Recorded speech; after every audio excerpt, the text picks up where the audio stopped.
One drop of blood. That's all Elizabeth Holmes said she needed to revolutionize medicine forever. By 2014, her company Theranos was worth $9 billion. She graced magazine covers as the world's youngest female billionaire. The media called her the next Steve Jobs. The only problem? The blood tests didn't work. This is the story of Theranos, a house of cards built on drops of blood that should have been an ocean of truth. It's the story of how a 19-year-old Stanford dropout convinced Silicon Valley's smartest investors to pour $700 million into a machine that couldn't do what she claimed. How former secretaries of state sat on her board while patients received false test results. How the promise of a single drop became an avalanche of lies that buried everything in its path. Because sometimes the most dangerous person in the room is the one who believes their own fiction. Welcome to the rise and fall of America's most expensive medical fraud. The cards are about to tumble. Before the scandal, before the trials, before the prison sentence, there was just a girl with a dream. Elizabeth Holmes was 19 when she walked into her Stanford engineering professor's office in 2003. She had an idea that seemed to shimmer with possibility. What if you could run hundreds of medical tests from just a few drops of blood? Think about it.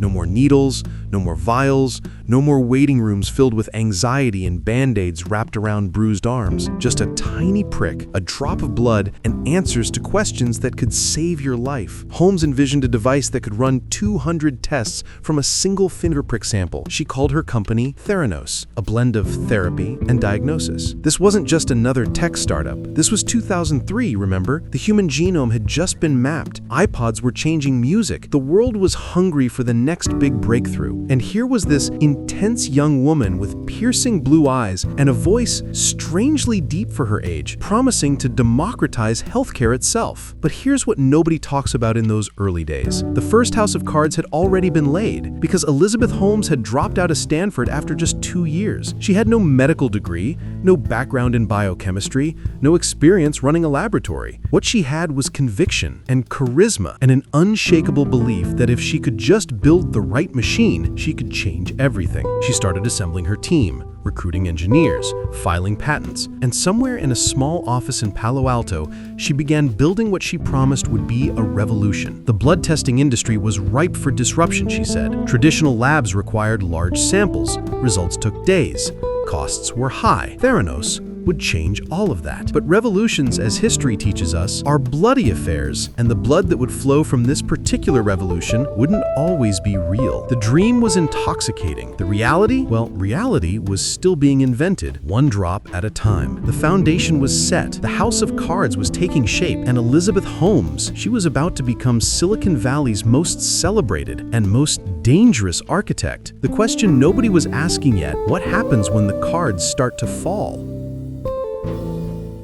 By 2013, Elizabeth Holmes wasn't just building a company, she was building a mythology. Theranos raised more than $700 million from venture capitalists and private investors. The company was valued at $9 billion. $9 billion for a blood testing company that had never published its results in a peer-reviewed medical journal. But who had time for journals when you were busy changing the world? Holmes appeared on magazine covers, TED Talks, conference stages, always in black, always with that haunting stare, always promising the same thing, a world in which no one has to say goodbye too soon. The House of Cards was becoming a skyscraper. Her board read like a who's who of American power. Henry Kissinger, George Shultz, James Mattis. These weren't just investors, these were legends lending their names to her vision. The media ate it up. Here was a young woman disrupting a male-dominated industry, a Stanford dropout taking on big pharma, a visionary who spoke in hushed tones about saving lives. And the technology? Oh, the technology was supposedly magical. Theranos claimed its laboratory testing process could run more than 1,000 medical tests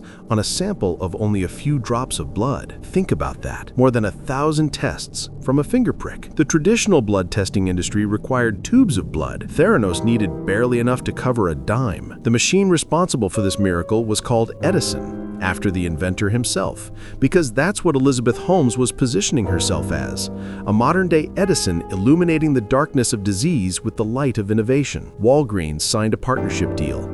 Patients could walk into a wellness center, prick their finger, and unlock the secrets hidden in their blood. Stock options made employees millionaires on paper. Holmes herself was worth $4.5 billion, the youngest female billionaire in history. She had built more than a company. She had built a religion, and she was its prophet. But here's the thing about houses of cards. The higher you build them, the further they have to fall. And somewhere in the gleaming Theranos laboratories, behind the black curtains and locked doors, the cards were already starting to shake. Because the Edison machines, those revolutionary devices that were supposed to change everything, had a secret. They didn't work. Not the way she claimed they did. The blood wasn't telling the truth, and neither was Elizabeth Holmes. The tower was at its highest point. The view was breathtaking, but gravity was about to become a problem.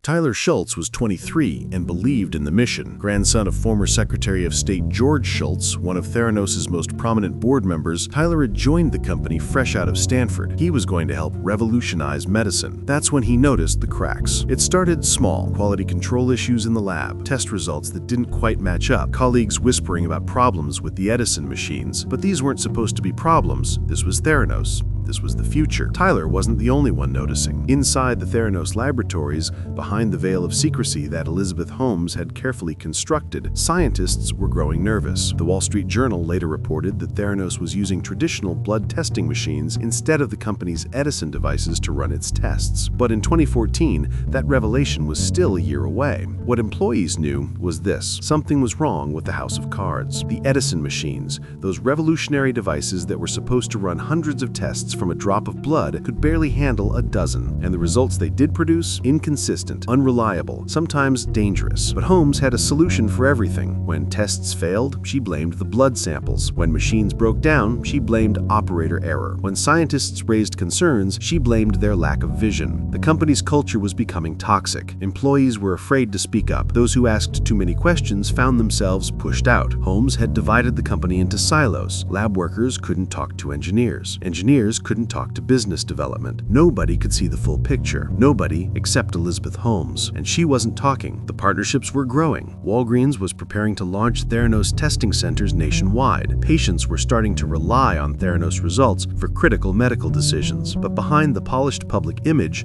the House of Cards was swaying. Tyler Schultz started asking questions, real questions, about accuracy, about reliability, about whether the company's revolutionary claims were actually true. He was told to stop, to trust the process, to believe in the vision. But belief, as Tyler was learning, couldn't fix broken machines, and broken machines couldn't process blood that was supposed to hold the secrets of human health. The foundation of the House of Cards, built on those precious drops of blood, was starting to crack. And once cracks appear in a foundation, the collapse is only a matter of time. Tyler Schultz was about to make a choice that would change everything. The question was, how many cards would fall when he did? October 15, 2015, the day the House of Cards started its collapse. John Kerry Rue's investigation in the Wall Street Journal didn't just crack the foundation, it shattered it. Theranos was using traditional blood testing machines instead of the company's Edison devices to run its tests. And the company's Edison machines might provide inaccurate results. 16 years of building, hundreds of millions in investment, a $9 billion valuation, destroyed by one article. The reaction was swift and brutal. Walgreens suspended their partnership. The FDA launched investigations. Investors started asking the questions they should have asked years earlier. But Elizabeth Holmes? She doubled down. She called the Wall Street Journal report factually and scientifically erroneous. She appeared on television, gave interviews, maintained the fiction. The House of Cards was falling, but she kept building. Higher, faster, more desperately. Behind closed doors, the company was in free fall. Theranos closed clinical labs and wellness centers and laid off 340 employees. The Edison machines, those miraculous devices, were quietly retired. But Holmes had a new story. Theranos would pivot, focus on making a small, automated testing machine. The pivot was desperation, dressed as innovation. Tyler Schultz, the young scientist who had started asking questions, he became a whistleblower. His own grandfather, George Schultz, results, the former Secretary of State on Theranos' board tried to convince him to stop. The cards weren't just falling in the lab, they were falling in boardrooms, in family dinners, in the trust that had built Elizabeth Holmes' empire. More whistleblowers emerged. Former employees spoke to reporters. The FDA released a damning report. Criminal investigations began. The company's specially developed Edison machine couldn't perform most tests, while the few tests it could handle were flawed and unreliable. The blood had finally told its truth, and the truth was ugly. Patients had received false results. Medical decisions had been made based on faulty data. Lives had been put at risk, all for the dream of a 19-year-old dropout who believed she could revolutionize medicine with a machine that didn't work. By 2016, the $9 billion company was worth almost nothing. The house of cards, built on drops of blood that were supposed to change the world, had become a pile of debris. But Elizabeth Holmes wasn't finished yet. Even as the walls crumbled around her, she had one more card to play. The question was, would anyone still believe her? Or had the blood finally revealed all her secrets? January 3rd, 2022, United States of America versus Elizabeth Ann Holmes. The House of Cards was about to reveal its blueprints. For 4 months, prosecutors had been dismantling Elizabeth Holmes' mythology piece by piece. And what they found beneath the carefully constructed facade was stunning. The Edison machines, those revolutionary devices that were supposed to change medicine forever, were fake. Not just flawed, not just problematic, fake. The Edison lab device from Theranos never delivered on its promises. Internal emails revealed that the company could only run about 15 tests on their proprietary machines. The rest? Traditional machines that any laboratory could buy. But here's where the story gets darker. Holmes knew. She had always known.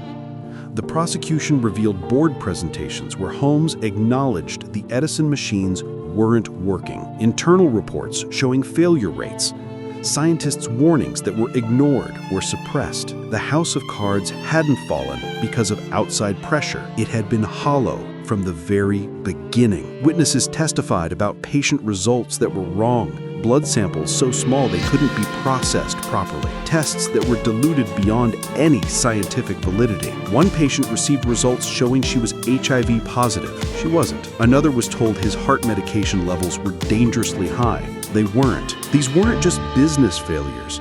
These were human disasters. But perhaps the most damaging revelation came from Holmes herself. Taking the stand in her own defense, she revealed the psychology behind the fraud, the pressure, the belief that if she could just buy more time, the technology would eventually work. Recordings emerged of Holmes faking a deeper voice during investor calls, the famous baritone that had become her signature.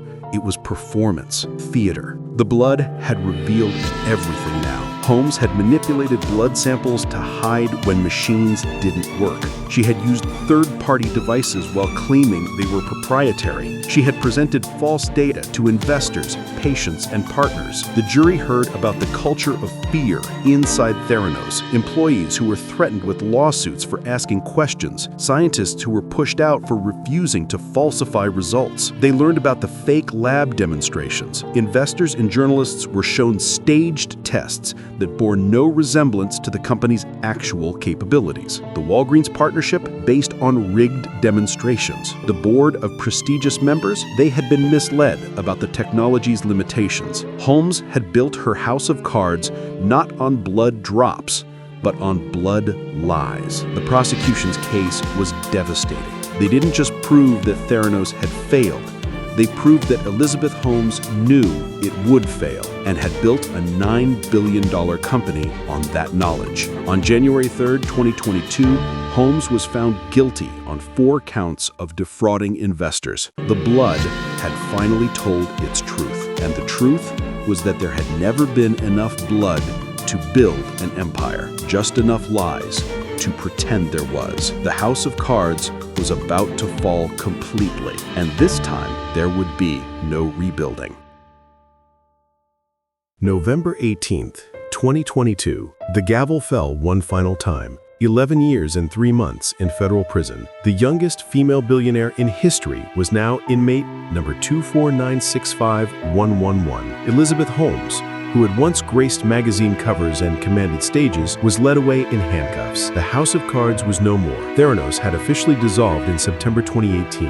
The Palo Alto headquarters stood empty. The Edison machines, those revolutionary devices that never worked, were sold for scrap. There was no dramatic explosion, no final confrontation. The dream just faded. The Walgreens wellness centers closed quietly. Patients who had relied on Theranos results were advised to get retested. Employees scattered to new jobs, carrying with them the weight of what they had witnessed. Some had tried to speak out. Others had stayed silent too long. All of them had been part of the largest medical fraud in American history. The investors who had poured $700 million into Holmes' vision, they lost everything. Pension funds, family trusts, individuals who had believed in the promise of a single drop of blood. The prestigious board members, their reputations were stained forever. But the cruelest irony was this: legitimate blood testing companies were actually making real progress. Smaller samples, faster results, better accuracy. The revolution Holmes had promised. It was happening, just not the way she had imagined. In May 2023, Elizabeth Holmes reported to federal prison in Bryan, Texas. She was 39 years old. The woman who had promised to change medicine forever had succeeded in changing something else entirely: the way Silicon Valley looked at its own mythology. The house of cards built on drops of blood had collapsed completely. And in the silence that followed, you could almost hear what had been missing all along: the truth. The blood had finally told its story, and the story was simple. Some promises are too good to be true. Some dreams are built on lies. And gravity always wins. The collapse of Theranos didn't end with Elizabeth Holmes walking into federal prison. It began something else entirely. Silicon Valley had to confront an uncomfortable truth. They had celebrated a fraud for over a decade. The most prestigious investors, the most respected board members, the most influential media outlets, all had been fooled. Or had they chosen to be fooled? The aftermath was swift and surgical. Due diligence processes changed. Investors started demanding proof, not just promises. The era of fake it till you make it suddenly seemed a lot more dangerous. But the echo of Theranos reached far beyond Silicon Valley. Patients who had received false test results faced a crisis of trust. How many other medical startups were making claims they couldn't support? How many other revolutionary technologies were built on foundations of sand? Ramesh, Sunny Balwani, Holmes' former business partner and boyfriend, was sentenced to nearly 13 years in prison. He had been the operational force behind the fraud, implementing the culture of secrecy and intimidation. Together, they had created a system where truth became optional. The real tragedy? Legitimate companies working on blood testing innovation suddenly faced skepticism. Investors who had been burned by Theranos became cautious about funding actual medical breakthroughs. The house of cards, in its collapse, had damaged more than just itself. Medical professionals started questioning the venture capital approach to healthcare innovation. Life and death, they argued, couldn't be subjected to the same move fast and break things mentality that worked for social media apps. Tyler Schultz, the whistleblower who had risked everything to expose the truth, became a symbol of moral courage, but he also bore the weight of family relationships destroyed by his decision to speak out. Doing the right thing, as it turned out, wasn't the same as doing the easy thing. The blood testing industry eventually did innovate. Companies like Guardant Health and Grail developed legitimate technologies for early cancer detection from blood samples, but they did it the hard way, with rigorous science, peer-reviewed studies, and regulatory approval. The way Elizabeth Holmes could have done it if she had chosen truth over mythology. The echo of Theranos became a cautionary tale told in business schools, medical schools, and boardrooms, a reminder that innovation without integrity is just elaborate deception. The house of cards had fallen completely, but its shadow would stretch across Silicon Valley for generations. And somewhere in a federal prison in Texas, Elizabeth Holmes had plenty of time to think about what she had built and what she had destroyed. The blood remembers everything.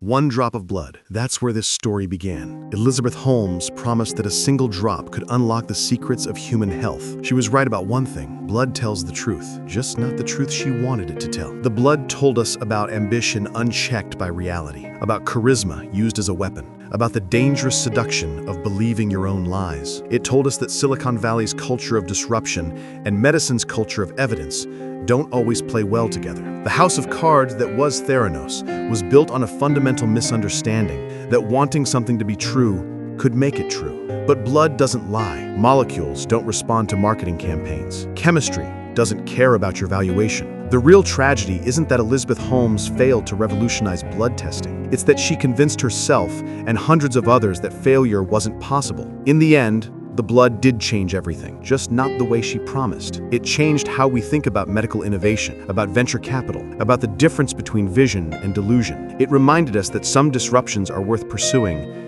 and others are worth stopping. Elizabeth Holmes is serving 11 years in federal prison. The woman who wanted to change the world with a drop of blood learned that the world has ways of fighting back. The blood testing revolution did eventually come, but it came through rigorous science, careful validation, and respect for the complexity of human biology. It came through truth, not mythology. Elizabeth Holmes thought she could build an empire on a foundation of blood drops. She discovered that empires built on lies have a way of bleeding out. Be careful what you promise to disrupt. Some systems, like truth itself, exist for a reason. The blood remembers, and so should we.